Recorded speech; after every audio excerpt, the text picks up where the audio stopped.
میری زندگی کی ایک بڑی غلط فہمی تھی جو والدہ کی وفات کے بعد دور ہوگی۔ والدہ حیات تھی تو میں سمجھتی تھی کہ میری ماں ہے، بہنیں اور بھائی ہیں، مجھے کیا ضرورت ہے شادی کر کے کسی کی تابعدار بن جاؤ۔ لیکن جب سلطان راہی قتل ہوئے اور اس کے 2 سال بعد والدہ انتقال کر گئی تو نہ جانے کیوں میں فلموں سے دور ہو گئی۔ سب سے بڑا رشتہ ماں کا ہوتا ہے اور ماں باپ ایک ڈور ہوتی ہے۔ جب یہ ڈور نہ رہی تو میں اکیلی ہو گئی۔ ماں نے بہت سمجھایا تھا کہ شادی کر لو ورنہ پچھتاؤگی۔ میرے رشتے بھی آئے، کسی کو میں پسند نہ آئی تو کوئی مجھے پسند نہ آیا، بس اسی چکر میں شادی نہ ہو سکی۔ لیکن اپنی زندگی سے مطمئن ہوں۔ الحمدللہ میں نے عروج کے دنوں میں پلاننگ کی، کچھ پیسہ بچا لیا، پھر ایک کام بھی شروع کیا اور آج آرام سے اپنی فیملی یعنی بہنوں اور کزن سسٹرز کے ساتھ زندگی گزار رہی ہوں۔ میں نے قسم نہیں اٹھا رکھی کہ شادی نہیں کرنی۔ اگر آج بھی میرے نصیب میں ہے اور کوئی اچھا رشتہ آ گیا تو ضرور شادی کروں گی۔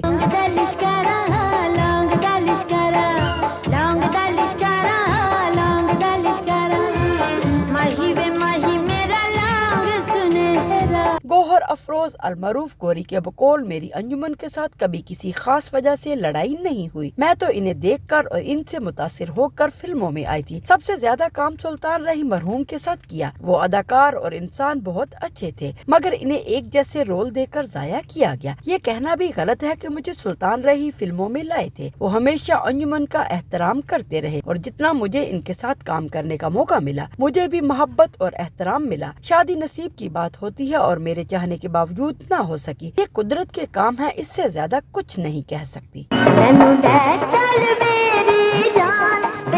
تیرا جی کردا